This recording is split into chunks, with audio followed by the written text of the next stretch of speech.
Bole Baba Ki Jai, Jagdambe Mata Ki Jai, Hare Akandashvari Mata Ki Jai, Vishveshvari Mata Ki Jai.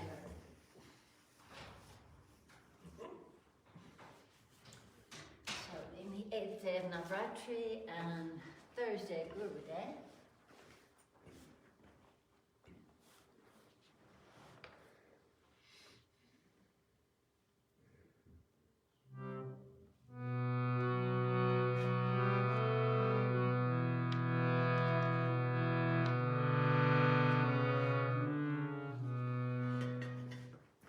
Omkar Guruji.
Voodoo Prabhuji.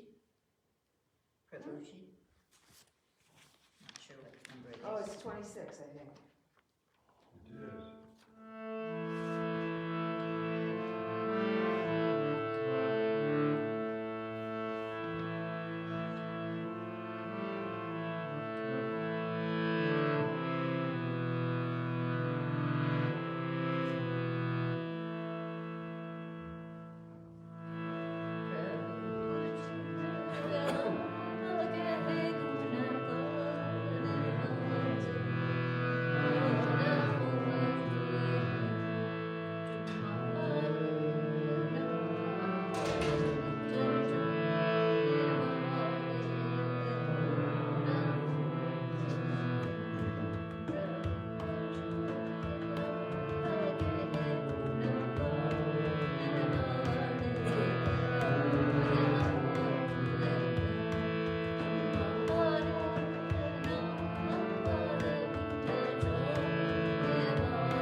everyone to Hare Kandashvari. Omata, Omata. Oh, good.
Discourse.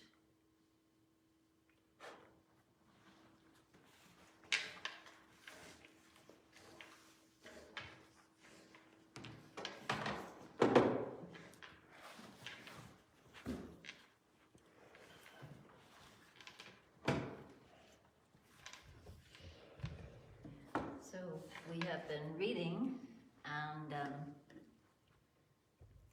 often you hear the words King Janamajaya.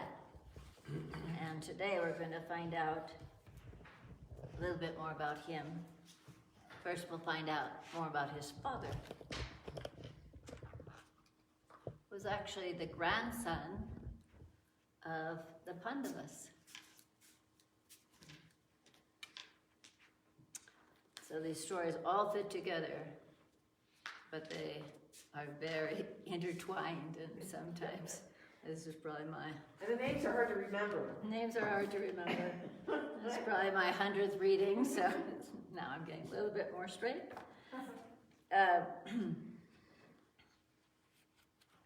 So remember, and then it's a story inside of a story. So remember, Sutta is telling this Purana, the Srimad Devi Bhagavatam, to the munis who have gathered in this beautiful sacred space, the Naimisa Vana, that Brahma had showed them would be a safe place during this Kali Yuga. And so Sutta is telling them the Srimad Devi Bhagavatam. So one of the munis asked Sutta, most erudite Sutta, when was the Devi Bhagavatam first narrated in this world of men?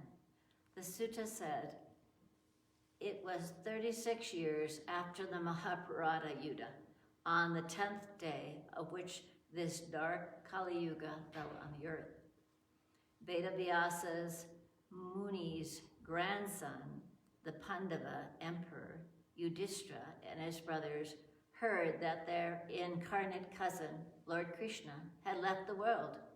The Pandavas crowned Arjuna's grandson, Parikshita, in Hastinapura, and then they too left this world.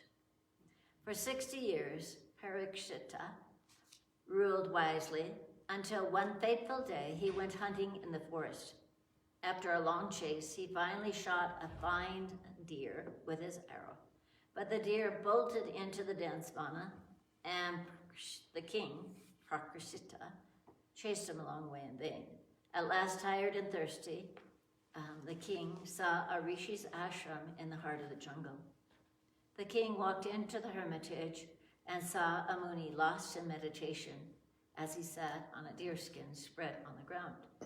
The exhausted king asked, "Can I have some water to drink?" The rishi had taken a vow of silence and did not say a word or even open his eyes. The king asked again, "Muni, can you give me some water to drink?" Still the ascetic made no sound or movement. The king saw a dead serpent lying nearby. In anger, he picked it up with his bow, draped it around the silent rishi's shoulder, and stalked out of the ashram. He went home to Hastinapura and thought nothing more about it. But that peaceful rishi had a son called Shringa, who was a quick-tempered young hermit. Some friends told Shringa that someone had draped a dead snake around his father's neck as he sat in meditation. Shringa's eyes blazed. Trembling with rage, he took up holy water in his palms and breathed a curse. Let that man who did this vile thing be bitten by the serpent Takshaka and die a week from today. Another muni who knew by sacred intuition that Shringa had cursed Parikshita went to the Kuru king the same day and told him what had happened. Parikshita was dismayed, but he was determined not to yield unresisting to Shringa's curse. He ordered a lofty tower 7 stories tall to be erected overnight.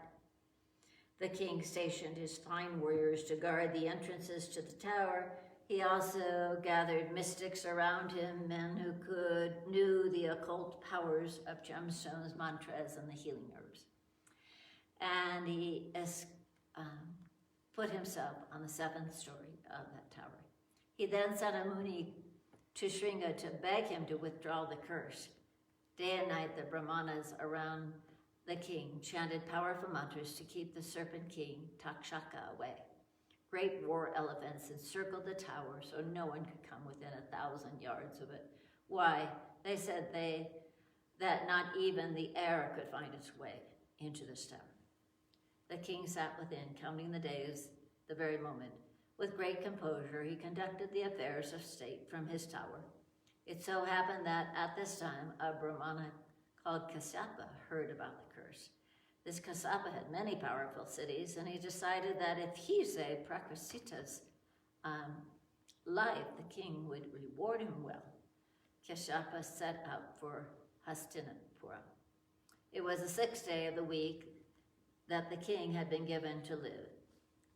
Takshaka himself assumed the guise of an old Brahmin and accosted Kashyapa on the road to Hastinapura. The serpent said, "Whence in such a haste, Brahmin? You will tire yourself out if you run like that." Kashyapa replied, "Prakashita of Hastinapura has been cursed. Takshaka will sting him tomorrow, and he will die.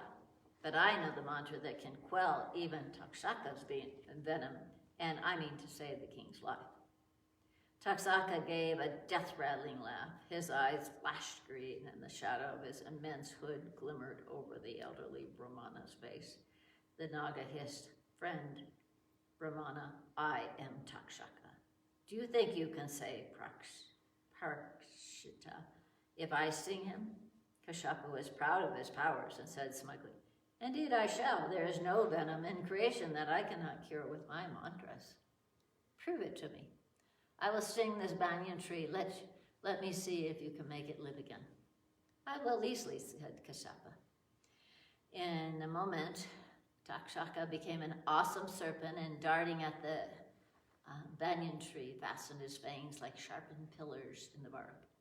In less time than it takes to tell, the tree subsided with a sigh, burnt to ashes by the venom. Kashyapa gathered those ashes and setting them before him said, "Watch me now, O greatest among serpents." He drew a palmful of water from the nearby stream and murmured his mantra of power over it. Then he sprinkled the water over the mound of ashes. There was a flash of light, and lo, the banyan tree stood green and alive as before, reaching for the sun with its branches. Takshaka was shaken. He said to Kashyapa, "Most magnificent of Munis, tell me why you mean to save the king's life. If I give back life to him, the king will reward me." Takshaka promised, "I will give you any wealth you want if you promise not to go to the king." Kashyapa fell to thinking, "If I accept the serpent's offer, the king will die, and I will gain no merit from saving his life. Moreover, my fame shall not be known in the world. If I save his life, all the people will rejoice. That is the nobler way." But as he stood deliberating, Kashyapa had a divine insight. He knew beyond doubt that Prakshita's time to die had come, and Takshaka was only the instrument of destiny.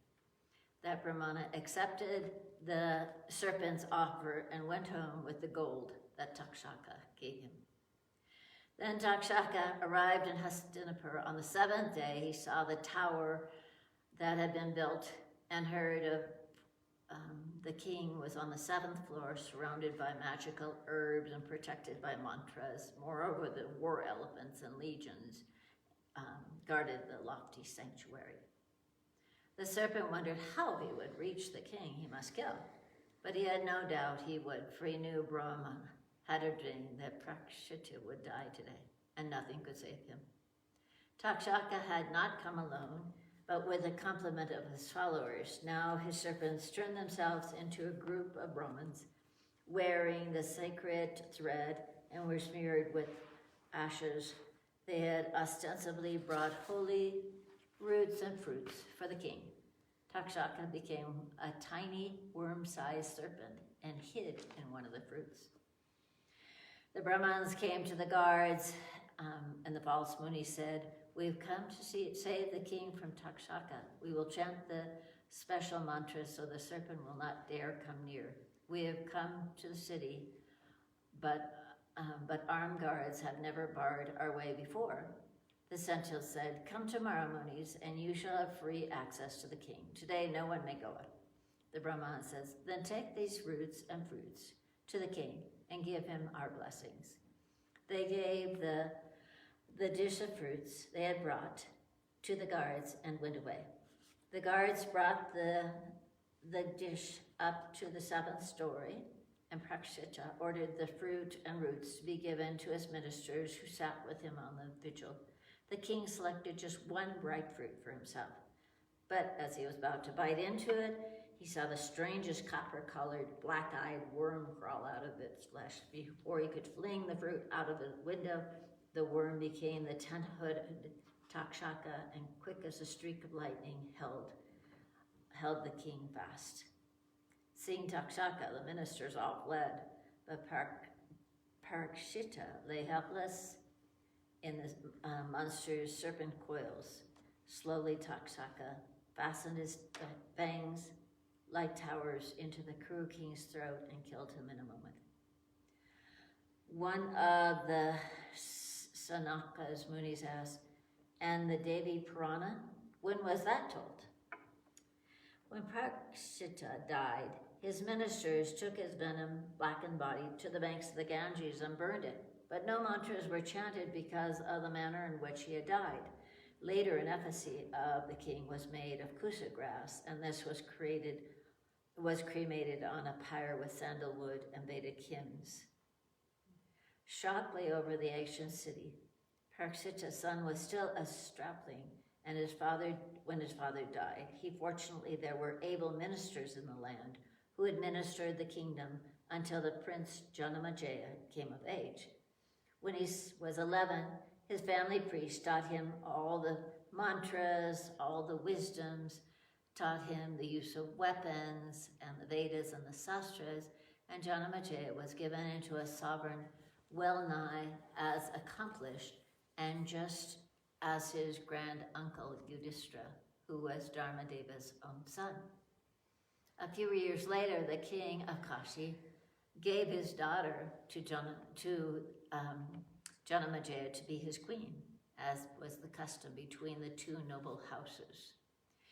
The young couple lost themselves in tender love while ministers still ruled the kingdom. It happened that a rishi called Uttanga wanted to be rid of this serpent Takshaka, who infested the forest where he had his ashrams and was the bane of his life.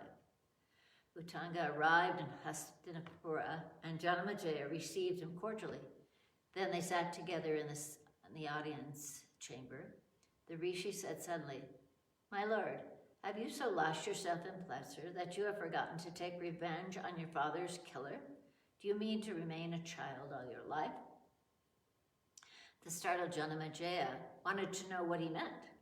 Uttanga said, "You don't even know who your enemy is and the great wrong done to the royal house of Kuru?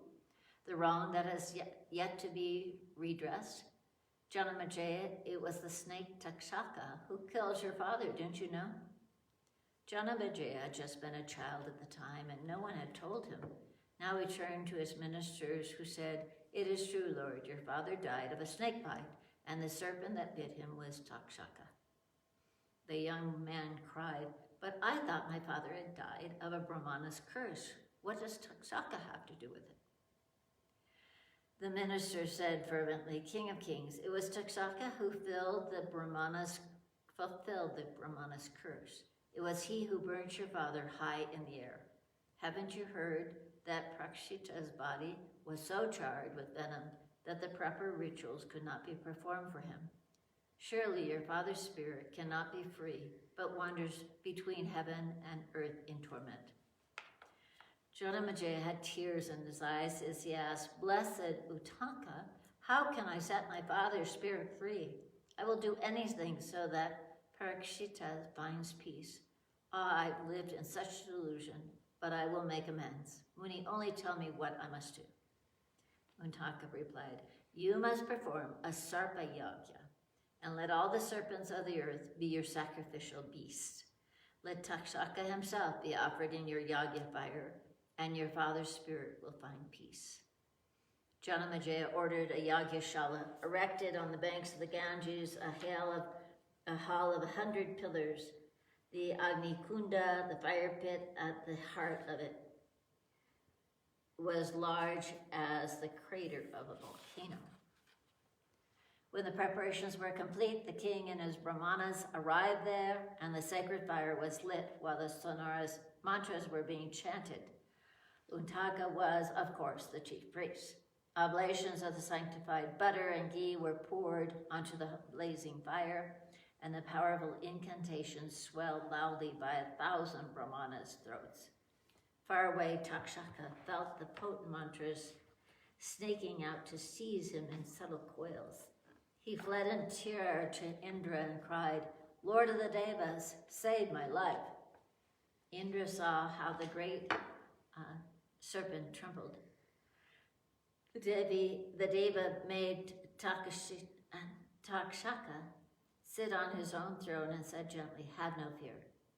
But Uttanka's mantras reached inexorably into Amravati, where Indra rules, and sought to seize Takshaka and draw him into Janamajaya's sacrificial fire. Takshaka fled to the only person left who might save his life. The serpent flew to the feet of Astika, the son of Muni Jaratkaru. The youth Astika arrived at Janamajaya's Sapta Yagya and eulogized the Kuru king in exquisite verse. Moved both by the praise and that boy's beauty, Janamajaya said, "Tell me what you have come for, and it shall be yours. Whatever it is you want, if it is my power, you will have it." Astika stood radiant before the king and said, "Then stop this yagya." Janamajaya could hardly believe his ears, but Astika said again, "What I want is for you to stop this serpent yagya." Janamajaya had no choice but to call off the sacrifice, and he sat stricken in the yagashala of 100 pillars that he erected on the banks of the Ganges.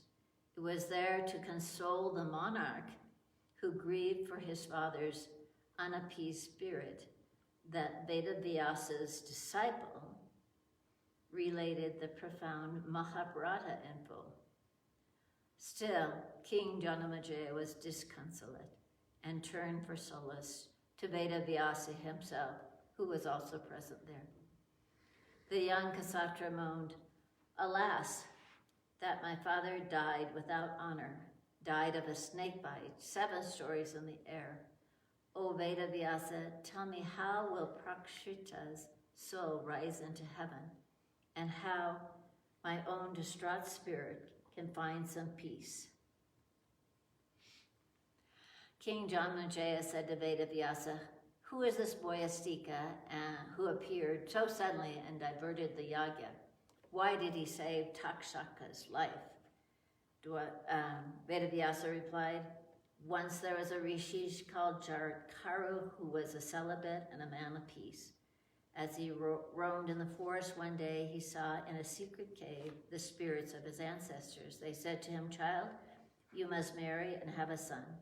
Only then will your father find heaven for himself.' Jagatkaru replied, 'If I find a young woman without searching high and low for her, who is implicitly obedient to me in all things, I'll marry her.' And he went on an extensive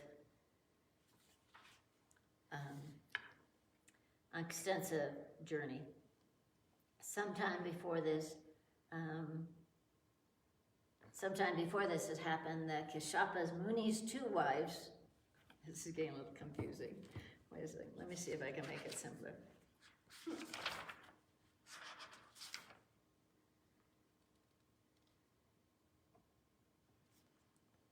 Okay, we'll go ahead. Just know you have to read this a few times to understand. So just know that it happened that Kashyapa Muni's 2 wives, Kadru and Vinata, between whom there was always a sharp ending. They had a wager between them. And Kadru saw Suryadeva's blazing steed in the sky and thought of a basic plan to deceive Vinata. No. Anyways, one of them finally has a beautiful son, and his name is Astika. But he was going to be the one that was going to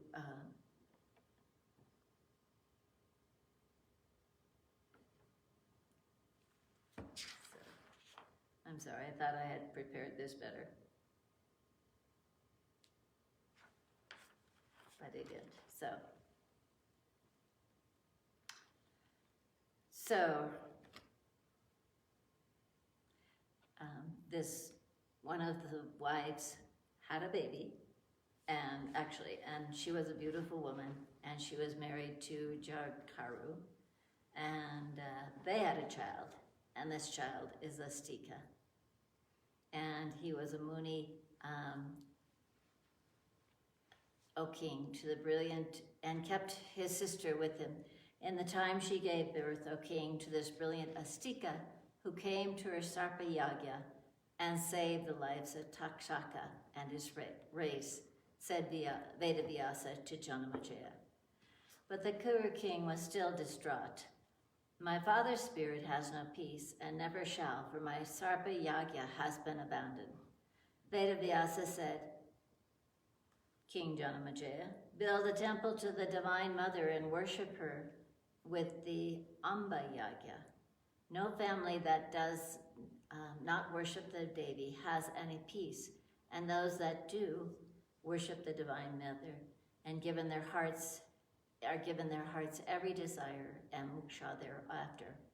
Janamajaya said, Blessed Vedavyasa, tell me more about the Devi. I would hear her sacred Purana from her lips. And then my guru, Vedavyasa, told that king, the Devi Bhagavatam, to bring some repose to his anguished heart, said Sutta. So that's how the Devi Purana was first told publicly. Vedavyasa said it to King Janamajaya because he was so distraught about his father. And then he was told the Sarpa Yagya would save his day, but then the young boy Astika stopped it. And then we heard just a little bit about why Astika was there, but he was basically part of the serpent family. And so he was so powerful he got to stop the Yagya. And so then in sadness, King Janamajaya first listened to the Mahabharata, and still that didn't solve his problem. So Vedavyasa told him, you must build a beautiful temple to the Divine Mother, perform her different ceremonies, including Navratris, and read the Srimad Devi Bhagavatam. He told it to him at that time. And tomorrow, sorry you won't be here, Marty, but you can listen on YouTube. Tomorrow we'll find out what happens after King Janamajaya hears the whole Srimad Devi Bhagavatam. It's a very beautiful ending. So, Bole Baba Ki Jai. And perhaps we'll go up and see Mother for a moment, because not so sure. Have darshan and Mother before we say goodbye, and then we'll meet again tomorrow at 9 o'clock for the final day of Navratri, for the Devi Puja, and then 11 o'clock for the fire, and noon for chanting, and the final discourse. And at that time, we'll also close the book with a puja. So there's Baba and Mother to bless you throughout your day. And may this love that's being generated here at Navratri and all around the world, at the various ashrams all around the world, bring more light and love into each person's heart and the whole world. Bole Baba Ki Jai.